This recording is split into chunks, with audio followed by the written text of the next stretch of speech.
Ted Bundy, considerado como uno de los peores asesinos en serie del mundo, fue ejecutado el 24 de enero de 1989 en la prisión estatal de Florida.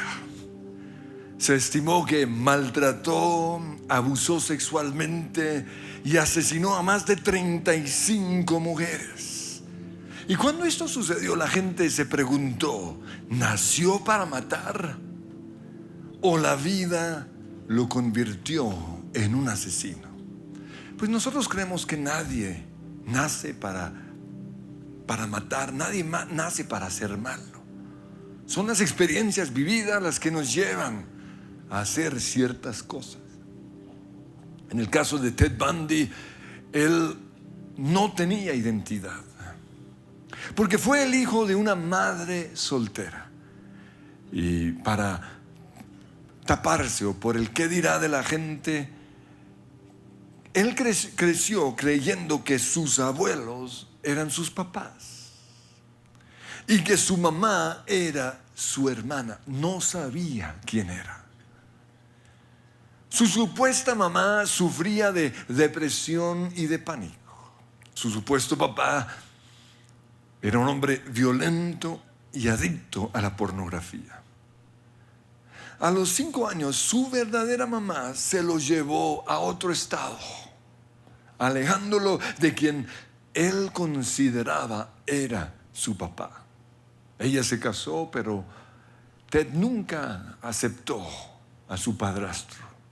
Para él no era un hombre educado, era un hombre pobre, no lo admiraba. A los 19 años se enamoró de una niña de la universidad, bonita, popular y de buena familia. Tenía todo lo que él anhelaba. Pero ella vio la relación simplemente como algo pasajero mientras estaban en la universidad. Y por eso, después de un año, al ver que este tipo no tenía futuro, que era un inmaduro, no tenía visión, ella terminó la relación.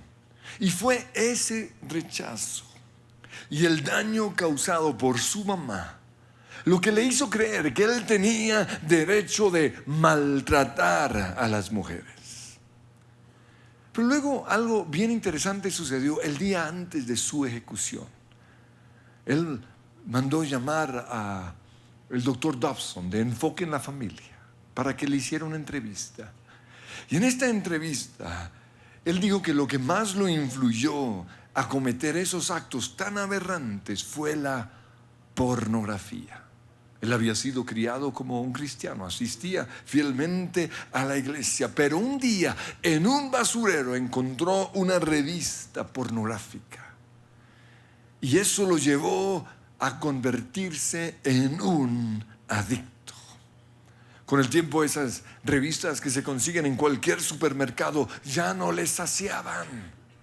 Por eso se metió cada día más en pornografía más pesada, en donde habían orgías, actos sexuales explícitos de violencia. Y él dijo: cuando la pornografía ya no es suficiente, uno siente la necesidad de saciar en una persona lo que el cuerpo está pidiendo. Y es en ese momento cuando las niñas, las mujeres, las novias o las prostitutas se convierten en simples objetos para saciar en ellas las ansias y realizar los actos aberrantes que se ha visto en la pornografía.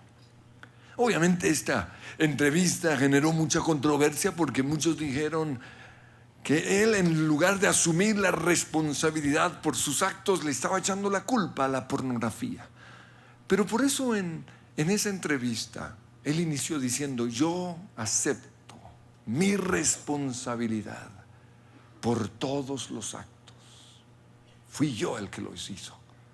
Pero la pornografía fue una de las cosas que me moldeó en la clase de hombre que terminé siendo.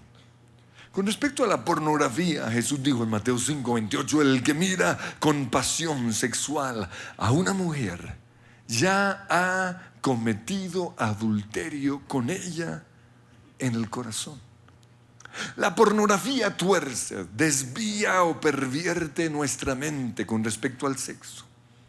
Entonces podríamos decir que el que ve pornografía es un pervertido o un depravado sexual. La pornografía insensibiliza, promete satisfacción sexual, pero en realidad la reduce. Esa gratificación inicial que ofrece, que es muy placentera, con el tiempo se desaparece. Y esto lleva a las personas a buscar pornografía cada vez más fuerte. Entonces, por eso la pornografía mata. Mata el placer, mata las relaciones y finalmente puede llevar a la muerte eterna. Pues con respecto a la tentación, Santiago 1:14 dice, cada uno es tentado. Y según el tema que vemos hoy, puedo añadir, cada uno es tentado hacia la pornografía cuando sus propios malos deseos lo arrastran y lo seducen. Luego, cuando el deseo ha concebido, engendra o da a luz el pecado. Y el pecado, una vez que ha sido consumado o realizado, da a luz o trae como resultado la muerte. Mata el placer, mata las relaciones y finalmente lleva a la muerte eterna. Pues algunas parejas creen que si se estimulan sexualmente viendo pornografía antes de tener sexo, van a tener una vida sexual mucho más placentera. Pero los estudios han mostrado que sucede todo lo contrario. Porque la pornografía desensibiliza. Y esa insensibilidad hacia el placer hace que las personas se vuelvan esclavas a la inmoralidad sexual. Dice en Efesios 4:19, han perdido la vergüenza, viven para los placeres sensuales y practican con gusto toda clase de impureza. La versión internacional dice, y no se sacian de cometer toda clase de actos indecentes. Pues unas pruebas que se hicieron en la Universidad de Alabama y en la Universidad de Indiana comprobaron que las personas metidas en pornografía experimentan menos satisfacción con su cónyuge. Pierden el deseo de tener relaciones sexuales finalmente con su esposa o su esposo. Tienden a comparar a su pareja con las mujeres o los hombres que ven en la pornografía. Y también comparan su vida sexual rutinaria con el mundo de fantasía que nos muestra la pornografía. Por eso llegan al punto en donde creen que para ser estimulados necesitan lo prohibido o la variedad. En la variedad está el placer. Y ese es el mensaje distorsionado que nos ofrece la pornografía. Pero Dios, quien fue el que inventó el sexo, porque algunos creen que el inventor del sexo es Hugh Hefner, el dueño de Playboy. No, señor. Por si usted no lo sabía, fue Dios. Y Él lo hizo para que fuese disfrutado dentro del matrimonio. Para los solteros eso significa tener una relación de pureza con su novia o sus amigos. Y si les toca morir vírgenes, que es como que el mío que tienen muchos, ustedes no es que estén perdiéndose mucha cosa. O mejor, eso no es una tragedia. Por lo menos es mejor que la esclavitud a la pornografía. La pornografía también atrofia nuestra capacidad de ejercer dominio propio. El dominio propio, la fuerza de voluntad, es la habilidad que tenemos de resistir las tentaciones inmediatas para lograr metas a largo plazo. Por ejemplo, ahorrar hoy para tener un mejor futuro o una mejor vida en el futuro. Resistir la tentación de comer en exceso o de comer tanta azúcar o tantas grasas para tener en el futuro un cuerpo lindo, un cuerpo saludable. Aprovechar al máximo el tiempo de la juventud, de la adolescencia, cuando estamos en el colegio o en la universidad, para tener una buena vida. Pero también es mantener nuestra pureza sexual en los años de la adolescencia, para ofrecerle algo especial a nuestra esposa. Dominio propio es una vida de disciplinas.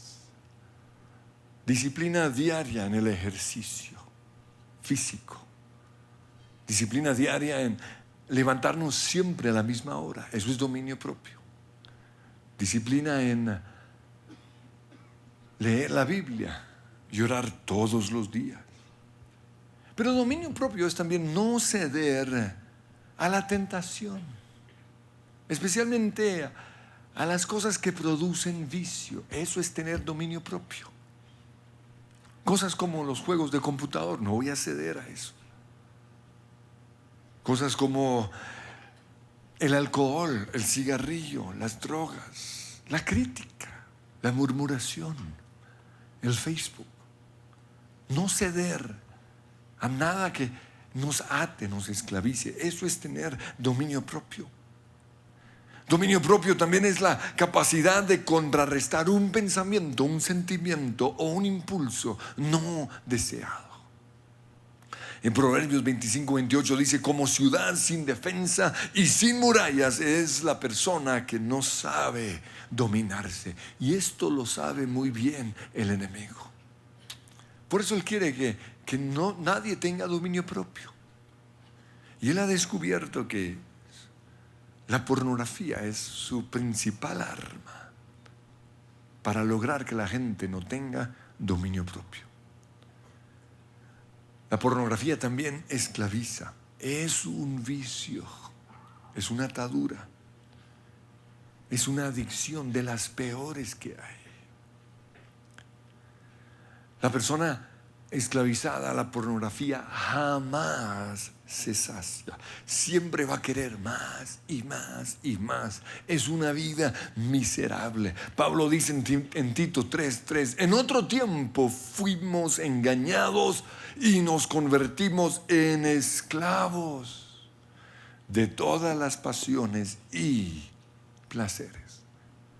La pornografía también nos desconecta de las personas, porque nos lleva a preferir el mundo de la fantasía que el compromiso del matrimonio. El plan de Dios es que la relación sexual sea entre el esposo y la esposa. Una experiencia en donde el esposo le da amor a su esposa y recibe amor. Le da placer, pero también recibe placer de la otra persona. Pero la pornografía ha llevado a las personas a la soledad, a autosatisfacerse, al egoísmo.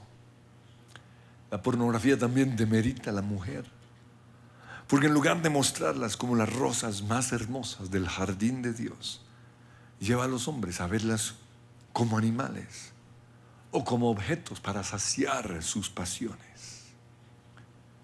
La pornografía es el inicio hacia la depravación.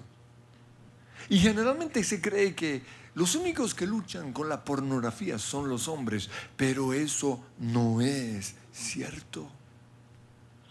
Las mujeres también están atadas a la pornografía, a la masturbación, a las fantasías sexuales, a las novelas románticas y eróticas. Y debido a esta creencia, muchas mujeres no están logrando su libertad porque no se sienten mal al hablar acerca de estas cosas con otra persona y quedan esclavizadas de por vida. Pero si este es el caso de algunas mujeres acá, quiero que sepan que Dios las ama y nosotros también. Y esto también es algo que quiero pedirle a las esposas de los hombres atados a la pornografía. Por favor, sigan amándolos. Que ellos estén metidos en pornografía no quiere decir que no las aman. No. Lo que pasa es que están atados. Y lo que necesitan es de su amor. Amor no es aceptar lo que están haciendo, pero amor es tener misericordia. Y otra cosa que quiero pedirles es que no los avergüencen ante otros. No hablen del problema de su marido con otras personas. ¿Cómo le van a sumar al sentimiento de culpa que ellos están experimentando? ¿Cómo le van a sumar esa vergüenza de que otros se enteren de su problema? ¿Cómo le van a sumar también ese odio y ese rechazo?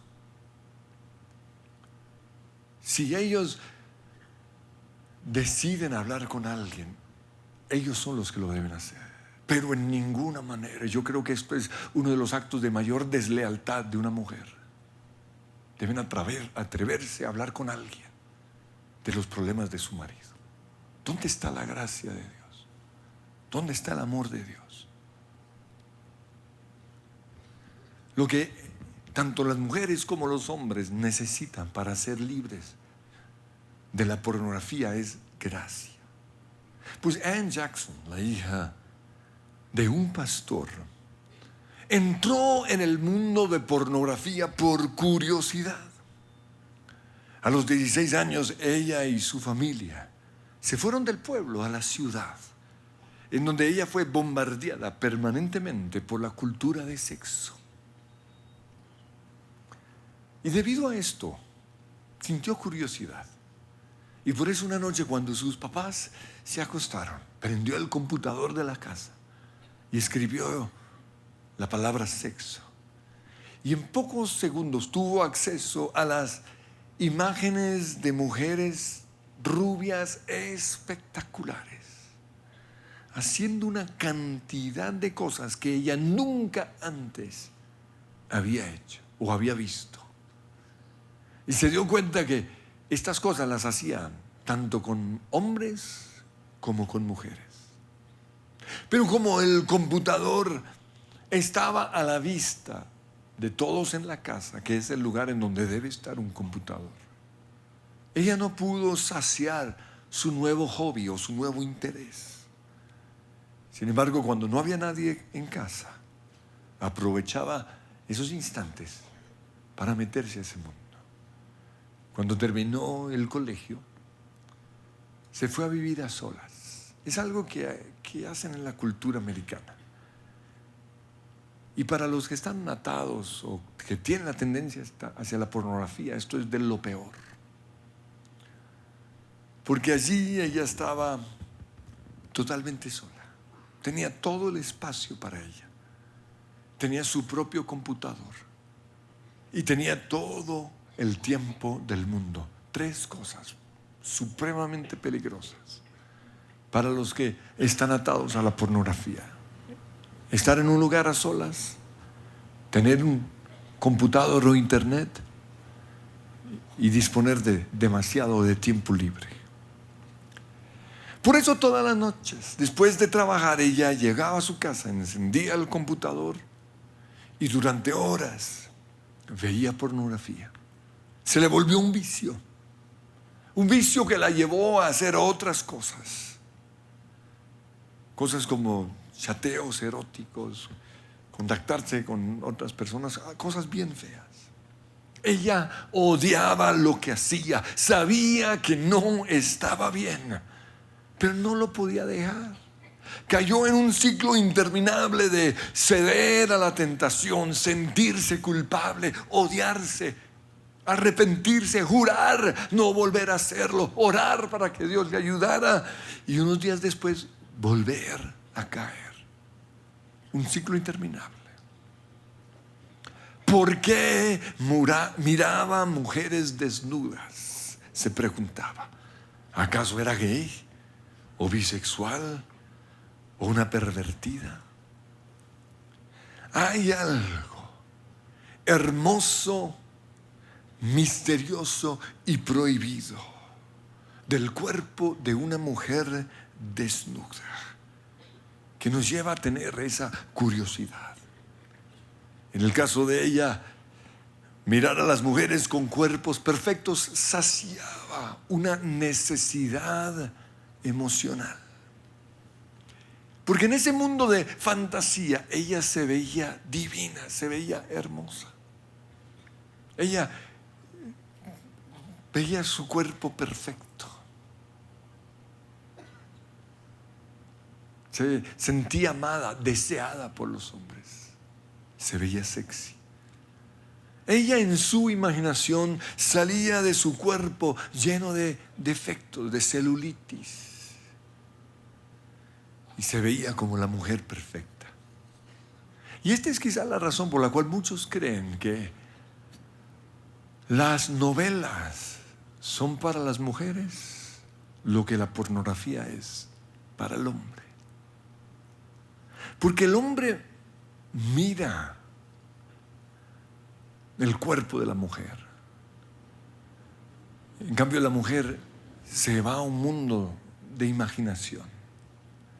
Y por eso en las novelas las mujeres se conectan o cuando se conectan a las novelas se imaginan, se visualizan siendo las protagonistas de esas novelas. Es un vicio, es una atadura. En el caso de Anne fue necesario un grave accidente automovilístico para que regresara a Dios, cambiara de manera de pensar y como resultado cambiara totalmente su vida. Fue ayudada en la iglesia porque por la gracia de Dios llegó a una iglesia en donde no la juzgaron, no la condenaron, sino que la ayudaron. Y esto fue hace más de 10 años. Y aunque hoy sigue teniendo luchas con su pasado, ella ha aprendido que para mantenerse libre debe vivir un día a la vez. Pero entonces, ¿cómo podemos ser libres del vicio de la pornografía? Para aquellos que están atados, ¿cómo pueden ser libres? No se trata solo de dejar la pornografía, sino de ser transformados en personas totalmente nuevas a la imagen perfecta de Jesús. Y todo se inicia en nuestra posición en Cristo. Lo que usted está haciendo, lo que usted hizo, no determina lo que usted es. Porque si usted ya recibió a Jesús como su Señor y Salvador, usted no es un depravado, un pervertido, sino un hijo de Dios luchando con la pornografía. De nada sirven los compromisos, esos que generalmente hacen las personas al comienzo del año, que nunca cumplen. De nada sirven los pactos. De nada sirven las determinaciones, las limitaciones que establecemos si nosotros no nos apropiamos primero de lo que ya somos en Cristo. Y Pablo lo muestra de manera muy clara en Colosenses capítulo 3. En el versículo 1 él dice: hemos resucitado a una vida nueva con Cristo. Fíjense que el verbo está en presente. Esto no es algo que va a suceder, es algo que ya sucedió. Hemos resucitado una vida nueva. En el versículo 3 dice: hemos muerto a esta vida y ahora nuestra vida nueva está escondida con Cristo en Dios. Y el versículo 9 dice: nos hemos quitado la vieja naturaleza pecaminosa y todos sus actos perversos. Entonces en Cristo nos hemos despojado de lo que éramos como si fuesen unas vestiduras sucias y nos hemos puesto unas vestiduras nuevas. Ahora somos santos y estamos escondidos con Cristo en Dios. Cuando nosotros ya nos hemos apropiado de eso, entonces podemos hacer lo que dice Colosenses 3:5. Allí dice: hagan morir las cosas pecaminosas y terrenales que acechan dentro de ustedes. Mi posición en Cristo es lo que Dios hizo por mí. Y eso es lo primero. Ahora yo tengo que hacer morir esas cosas que acechan dentro de mí. Luego dice, no tengan nada que ver con la inmoralidad sexual, la impureza, las bajas pasiones y los malos deseos. Pero si la Biblia dice esto, yo pregunto, ¿y usted por qué está oyendo esa clase de música? Música en donde se glorifica la inmoralidad sexual. Aquí dice claramente, no tenga nada que ver con eso. ¿Usted por qué está viendo las películas que está viendo? Precisamente por esto yo prefiero ver películas en mi casa, porque ahí tenemos el control remoto y podemos adelantar cuando sale algo que glorifica las bajas pasiones. Ahora algunos dirán, no, pero lo que pasa es que yo voy al cine. Pues salga. Cuando eso suceda, cuando vienen estas imágenes, párese y lárguese. Y muchos dirán, no, pero es que me da pena. Pues aquí hay muchos que se paran mientras yo predico y no les da pena. ¿O no? Haga lo mismo. ¿Por qué? Porque aquí dice, no tengan nada que ver con la inmoralidad sexual. Pero lo siguiente es dejar de vivir en el mundo de la fantasía y empezar a vivir en el mundo real. La tendencia del ser humano es que cuando las cosas se ponen duras o difíciles, queremos huir. Me voy del país, me voy de vacaciones. Cuando estamos peleando con nuestra esposa, cuando no, tenemos tantos compromisos financieros, cuando hay estrés, nuestra tendencia es querer huir. Y eso es lo que ofrece la pornografía. Es un mundo ideal en donde todo es perfecto. No es sino cerrar los ojos y de repente usted se encuentra en una isla espectacular. Arena, playa, viejas, perfectas. Y su cuerpo está divino. Pero esa no es la realidad. La realidad es que usted tiene responsabilidades. Usted es el papá de unos niños que lo necesitan. Su merced está casada. Tiene responsabilidades. Se le está quemando el plátano allá abajo en la cocina, mija. Hay deudas. Hay cosas que tenemos que pagar. Tenemos que vivir en el mundo real. Lo siguiente es conocer nuestras debilidades. ¿Qué situaciones nos pueden llevar a la pornografía, a la masturbación y a la fantasía? Tenemos que conocernos. Uno puede ser la necesidad de llenar ese vacío emocional. Y ya como Rey Matos nos dijo en la entrevista, las mujeres parecen ser un barril sin fondo. Nada ni nadie las sacia. Y entonces por eso quizás algunas se van a ese mundo, tratando de saciar esa necesidad. Pero entonces cuando están sintiéndose, o cuando están sintiendo la necesidad de ser amadas y su marido no lo está haciendo, cuidado. Ese es un momento de mucha vulnerabilidad. Cuando estamos peleando con nuestra esposa, con nuestra pareja, ahí pensamos, ya para qué, me merezco esto, ahora sí me voy a desquitar de ella. El deseo de vengarnos, la soledad, el estrés, sentirnos vacíos, atemorizados. Una película, una imagen o un recuerdo. Las películas son muy poderosas. Recuerdo un día que estábamos viendo una película con mi familia y de repente salió se sirvieron un sándwich de queso tan delicioso. O sea, yo lo veía, me dio unas ganas, yo dije, rico. Y en ese momento mi hijo dijo, papá, yo quiero sándwich de queso. ¿Por qué? Porque lo vimos. Digamos, ahorita mismo tengo unas ganas de un sándwich de queso. Entonces, si algo tan bobo como eso se nos antoja viendo películas, mucho más las imágenes que de manera permanente y continua se nos están dando en las películas. Puede ser el noticiero. Algo quedó en su mente y usted ni siquiera se dio cuenta. Y usted se está quedando ahí esperando que a ver si en el próximo programa hay algo más para alimentar eso. Hasta que llegan las horas peligrosas de la noche, en donde usted ya cae. Lo siguiente es deshacernos de todo lo que nos pueda hacer caer. En las películas vemos que aquellos que quieren ser libres del alcohol, tienen que sacar totalmente de sus casas toda botella. Por eso cuando llegan esos momentos de ansias, usted ve que el tipo se mete al garaje debajo del carro buscando alguna botella, algo, para saciar su ansiedad.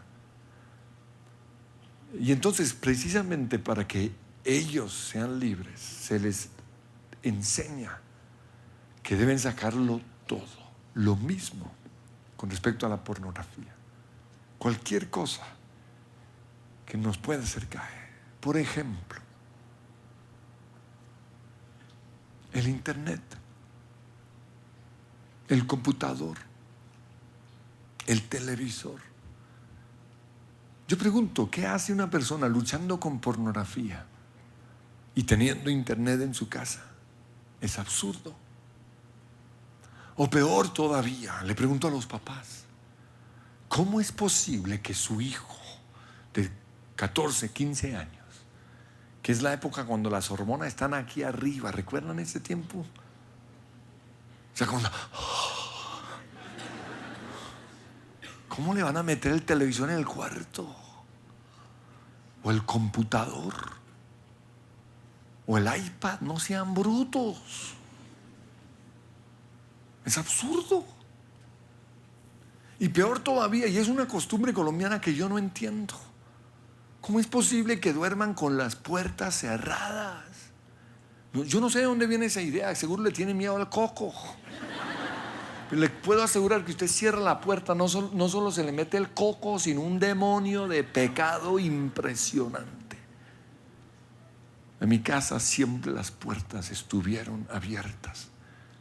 Los computadores y el televisor jamás están en la habitación.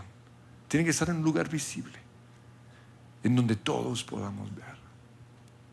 Y quiero que sepan, papás, muchos de sus hijos ya están adictos a la pornografía. En ese caso, no debería existir internet en sus casas, por el bien de ellos. O el tiempo de internet debe estar programado de 8 a 10. Y eso es algo bueno para todos. Lo otro que necesitamos son unos versículos que podamos confesar en esos momentos de tentación. Uno es Job 31:3. Dice: hice un pacto con mis ojos de no mirar con codicia sexual a ninguna joven. Y estos versículos tenemos que memorizarlos. Y entonces cuando de repente sale algo en televisión y lo estamos viendo, comenzamos a decir: hice un pacto con mis ojos de no mirar con codicia sexual a ninguna joven. Ni siquiera, si quiere, póngale música de reggaetón. Y ahí hice un pacto con mis ojos. Y de repente, cuando comienza a cantar, el papá le pregunta a la mamá: ¿qué pasa con mi hijo? No, hizo un pacto con los ojos. Salmo 101:3 dice: me negaré a mirar cualquier cosa vil o vulgar. Me negaré. Escríbalo en las paredes de su casa. Me negaré a mirarlo. Me negaré a leerlo. Salmo 119:37 es una oración. Dice: aparta mis ojos de cosas inútiles. Romanos 6:12 dice: no permitan que el pecado controle la manera en que viven.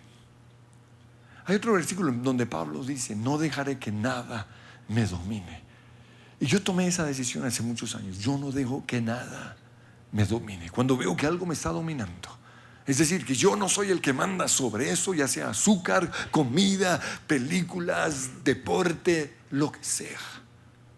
Yo entro en un ayuno de 21 días. Porque no quiero ser esclavo de nada ni de nadie. No dejaré que nada me domine. Romanos 13:14 dice: no se permitan pensar en formas de complacer los malos deseos. Los malos deseos van a llegar, pero dice que no se permitan pensar en formas de complacer esos malos deseos. El campo de batalla del enemigo es la mente. No lo hagan. En 1 Corintios 6:18 dice: huyan del pecado sexual. Lo mismo dice 2 Timoteo 2:22: huye de todo lo que estimule las pasiones juveniles. Pero lo siguiente es reemplazar esos placeres pecaminosos por placeres buenos o puros.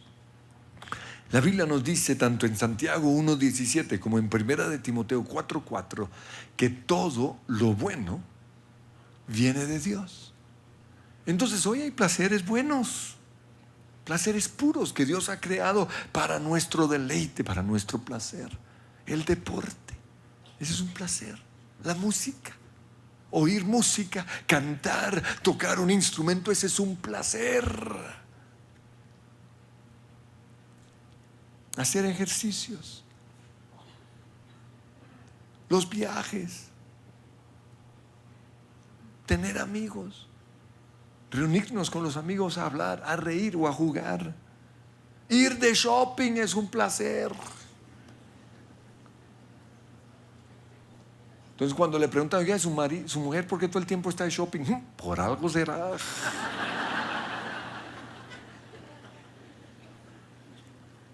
Montar bicicleta, montar moto, tomar café. Hay muchos placeres buenos. Finalmente, necesitamos tener a alguien a quien le podamos rendir cuentas. Y ese es uno de los propósitos de los grupos de conexión.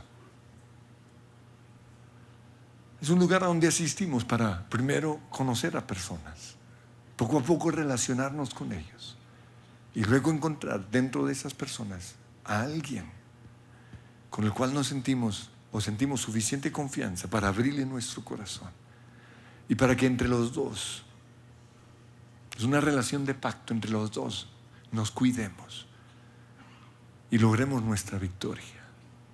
La Biblia dice en Santiago: confiésense los pecados unos a otros para que sean sanados. Y en este caso, para que tengan sanidad sexual.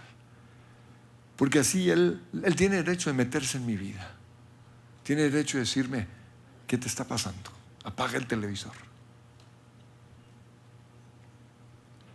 Y precisamente pensando en esto, quiero concluir hablándole a la iglesia. ¿Están ustedes preparados para oír lo que algunos les van a contar? ¿Están preparados para no juzgarlos? Y también están preparados para no contarle a nadie. Porque algunos creen que eso hay que contarle al esposo. No, a nadie.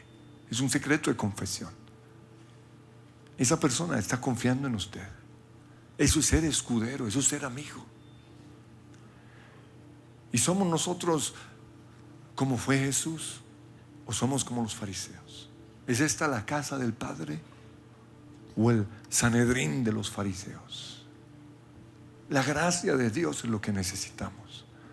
El corazón del Padre. En una ocasión a Jesús le trajeron los fariseos una prostituta y se lo tiraron a los pies. Y le dijeron: la Biblia dice que el que es capturado en el adulterio debe ser apedreado. Estos fariseos esperaban que Jesús tomara el lado de los acusadores y le tiraran piedra a esta mujer. Pero Jesús en ningún momento toma el lado de los acusadores, porque la Biblia dice que el acusador de los hermanos es el diablo. Jesús es el intercesor. Entonces, ¿qué hace Jesús? Se inclina donde está esa mujer. Y yo creo que cuando Él se inclina, ella siente todo el amor de Dios. Ella se siente guardada y protegida a pesar de su pecado. Y entonces Él levanta su mirada donde están los fariseos y les dice: el que esté sin pecado, que tire la primera piedra. Y la Biblia no nos dice cuánto tiempo pasó. Pudo haber sido horas, cuando finalmente todo el mundo se fue. Y cuando Él estaba solo con esta mujer, Jesús le preguntó: ¿dónde están los que te acusaban? Y ella le dijo: se han ido. Y entonces Jesús le dijo: yo tampoco te condeno. Esa es la gracia. De eso se trata la iglesia. Pero no termina ahí, no termina con gracia. Luego le dice: ve y no peques más. En otras palabras, saca de tu casa todo aquello que te está llevando a pecar. Apártate de las personas o de las cosas que estás haciendo que te llevan a pecar. Por eso quiero que nos pongamos de pie y vamos todos a orar. Si usted está con su esposa a un lado, mire al otro lado para que no se entere la doña. Y Señor, aquí estamos en la casa del Padre. Estamos, Señor, en este lugar de gracia y de misericordia, para abrirte nuestro corazón y decirte la verdad.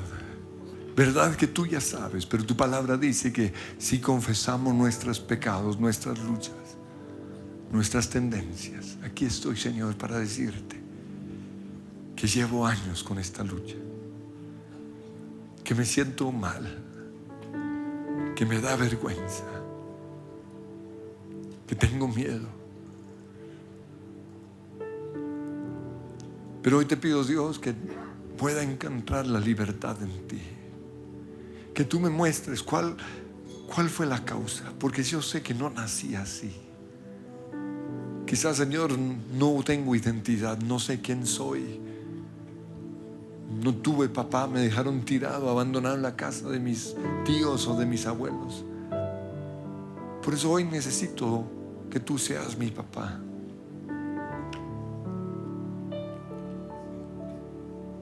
Vi cosas en mis papás o en mis abuelos que me marcaron. Fui víctima de abusos. Fui rechazado por mi novia. Me sentí rechazado por mi mamá. Y por eso, Señor, he descargado toda mi rabia en otras personas. O por eso quizás me fui a este mundo. El mundo de la pornografía, el mundo de la fantasía.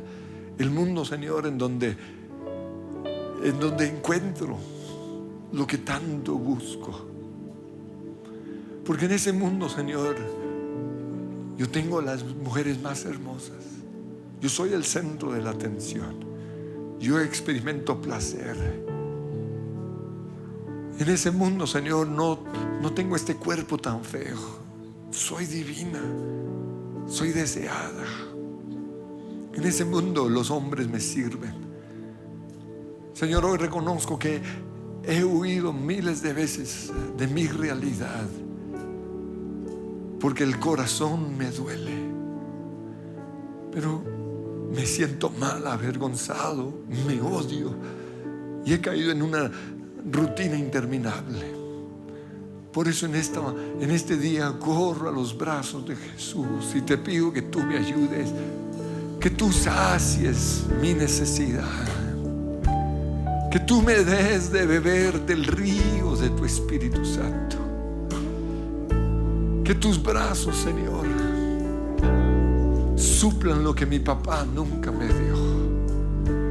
Ven, Señor, Espíritu, ven. Dios, vives por siempre, digno de gloria, por siempre te alabaré. Corónate, soberano Rey, digno de gloria, por siempre te alabaré. Dios, vives por siempre, digno de gloria, por siempre te alabaré. Corónate, soberano Rey, digno de gloria,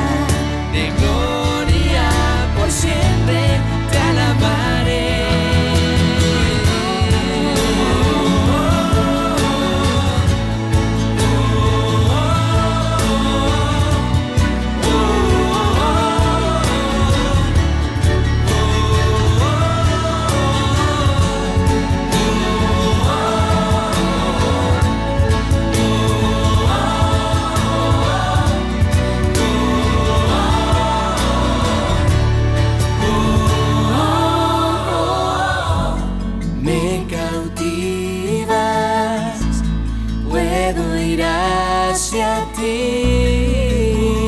Puedo correr a ti. Eres santo, me refugio en ti.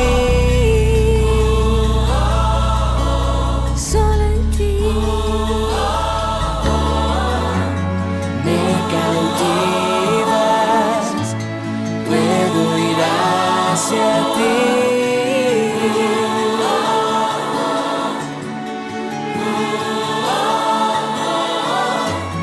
Eres santo.